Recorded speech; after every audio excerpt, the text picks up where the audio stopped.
आप देख रहे हैं प्राइम मुंबई 24 न्यूज़। से मुलाकात किए, क्या आखिर वजह थी?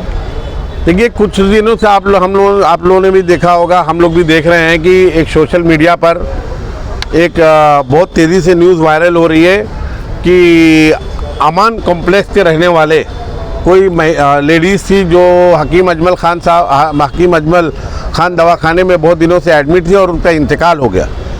तो कुछ जो दरगाह कमेटी है जमीयतुल मुस्लिमीन, जो ख्वाजा फखरुद्दीन शाह बाबा के पास जो कमेटी है जो कब्रिस्तान को देख रेख करती है, जो उसके ज़िम्मेदार हैं नईम नज़ीर खान साहब, जब उसकी तदफीन की बात आई उस मैयत की, तो उन्होंने कहा कि एड्रेस पर कौसा लिखा हुआ है, जिसको लेकर के काफ़ी विवाद हुआ। विवाद होने के बाद शहर के तमाम पॉलिटिकल पार्टीज़ के और तमाम शहर के जो सोशल वर्कर है वहाँ पर पहुँचे कब्रिस्तान के पास, और कब्रिस्तान के पास पहुँच करके उन्होंने अपनी अपनी राय पेश की, जिसमें नईम खान साहब को ऐसा लगा कि उसमें कब्रिस्तान के ख़िलाफ़ या नईम खान साहब के ख़िलाफ़ बहुत सारी ऐसी बातें कही गई है जो उनके इमेज को डाउन करती है, या उन्होंने इल्लीगल तरीके से काम किया है। बहरहाल दूसरे दिन वो मैयत की तदफीन हुई। तदफीन होने के बाद नईम नज़ीर खान साहब मुमरा पुलिस स्टेशन आए और उन्होंने बहुत सारे शहर के ज़िम्मेदार पॉलिटिकल पार्टीज़ के लोग और सोशल वर्कर, उन पर एक FIR दर्ज कराई। शनिचर के रोज़ रात में तकरीबन 25 तारीख को उस पर उन्होंने एक उल्लेख किया है, एक लिखा जो उन्होंने कंप्लेन किया है, और उन्होंने जो अपने आप को बताया है कि मैं अजीत दादा पार्टी के गुट का महाराष्ट्र का वाइस प्रेसिडेंट हूँ।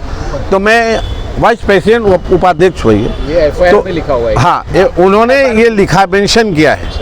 तो उसमें बात ये है कि बहुत सारे लोगों की बात चल रही थी शहर में कि एक औरत जिसकी मैयत 18 घंटे तक रोकी गई, फिर उसके बाद कैसे कैसे वो कब्रिस्तान में तदफीन हुई उसके बावजूद भी नईम खान साहब किसी एक पार्टी के पद अधिकारी होने के नाते पुलिस स्टेशन में उसका दबाव बना करके कुछ लोगों पर झूठी FIR दर्ज कराए। ऐसा शहर में बातें चल रही थी और बहुत सारे लोग हमसे भी सवालात कर रहे थे कि आपके पार्टी के नईम खान साहब ने इस तरीके की जो हरकत की, आप इस पर क्या कहना है। तो हमने इस विषय पर नजीब मुल्ला साहब से बात की, जो हमारे अध्यक्ष है थाना शहर के, और हमने आनंद परांजपे साहब जो प्रवक्ता है और सर चिटनीस है महाराष्ट्र के, उनसे हमने बात की। उन्होंने कहा कि नईम नज़ीर खान साहब जब MLA का इलेक्शन हो रहा था उस दरमियान में वो पार्टी छोड़ करके चले गए थे। इस जो ये FIR हुई है और नईम खान साहब ने जो FIR में ये जो मेंशन किया है कि मैं अजीत दादा गुट का महाराष्ट्र का वाइस प्रेसिडेंट हूँ, इससे हमारा दूर दूर तक कोई लेना देना नहीं है। मैं मुमरा का अध्यक्ष हूँ।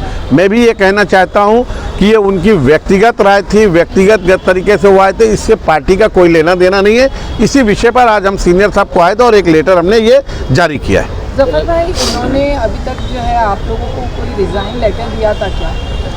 देखिए, जब इलेक्शन दरमियान में आदमी पार्टी छोड़ के चला जाता है या कभी भी चला जाता है तो पार्टी उसको निकाल देती है।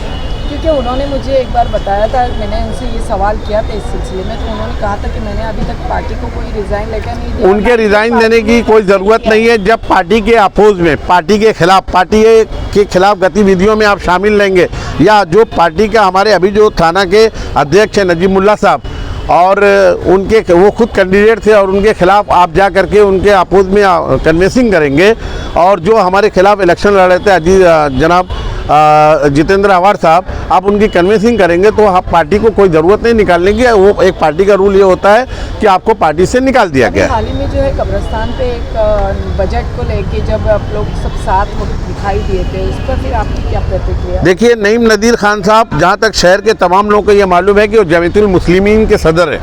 लीगल है इल्लीगल है ये बात का विषय है, लेकिन जो पूरा शहर ये जानता है कि वो जमीयतुल मुस्लिमीन के वो सदर हैं।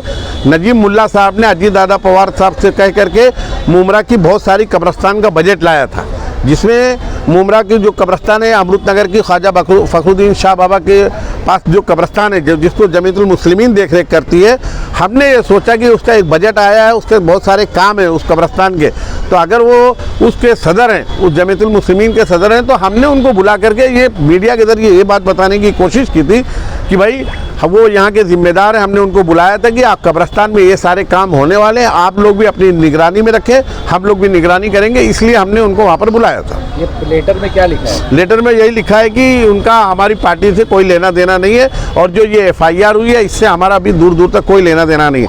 हम चाहते हैं कि जो सच है वो सच और झूठ मुमरा पुलिस स्टेशन अपने तरीके से उसकी इंक्वायरी करे।